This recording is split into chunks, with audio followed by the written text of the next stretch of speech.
my name is Kyndall Dycus, and for this week's speech, I would like to talk about the life and death of Elvis Presley.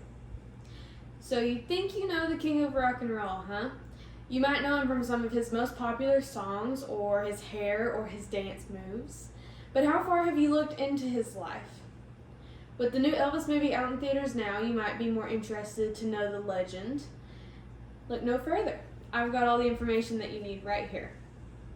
So, the king was known for many things, but as with many people, there are a lot of things that happen behind the scenes that you might not know as much about. I've been a fan of Elvis for many years. My grandmother actually got me into Elvis. She was a really big fan herself, and she introduced me to him at a young age, and I kind of fell in love ever since. I have his movies, his vinyls, and I've done my readings on him, so I would like to say I'm a pretty decent-sized fan, I guess. In this speech, I would like to take you through his life, his legacy, and his death. And we're going to start with the early parts of his life and move on from there. So, Elvis's early childhood was very, very small. Elvis Aaron Presley was born to Vernon and Gladys Presley at the age on January 8th, 1935. They were born into poverty. Neither one of his parents were very wealthy. His mother was a seamstress, but she also worked on sewing machines. And his father couldn't really hold down a decent job most of the time. He also served 8 months in prison for writing bad checks. So he had that on his name as well, which made it harder for him to get a job. So they did live in poverty for most of his young life. Elvis had a very close relationship to his mother. Elvis was born a twin, but the twin was actually stillborn. They named him Jesse. And Elvis later said in his life many times that he could still feel Jesse around and that he felt like he had the strength of two men because of Jesse. So whenever Elvis was young, he was exposed to a lot of church music, a lot of blues, a lot of bluegrass, and he feels like that's where he got most of his inspiration for his music. Elvis was quoted to put intensity into his songs. Over emotional, yes, but he projects, he sells. That quote is from The Last Train to Memphis on page 245. In late 1955, Colonel Tom Parker becomes Elvis's manager. The Colonel saw Elvis on Sun Records and decided that he wanted to have Elvis no matter what it took, so he bought Elvis's contract from Sun Records. So, was the new Elvis to be loved or to be hated? Many parents despised Elvis and disapproved of his moves. They felt it was vulgar, it was not right, it was inappropriate. But a lot of teenagers were drawn more and more to Elvis because of the way that he moved. He seemed rebellious, he seemed exciting. He also had the good looks to go along with it. So a lot of people were very interested in him. Elvis started his movie career in 1956. He started his first movie, Love Me Tender, and it went on from there. He wanted to become a very, very big movie star. Unfortunately, that never quite got as big as he wanted. His music was always bigger than the movies, and a lot of the movies were actually based on songs that he had wrote. So his movies weren't as big as he wanted, but he still did very well. He had 33 movies in all, but 2 of them were concert documentaries. In 1958, Elvis joined the Army. He wanted to be treated like everyone else. He did not want anyone on there to treat him any differently. And this is where he meets Priscilla.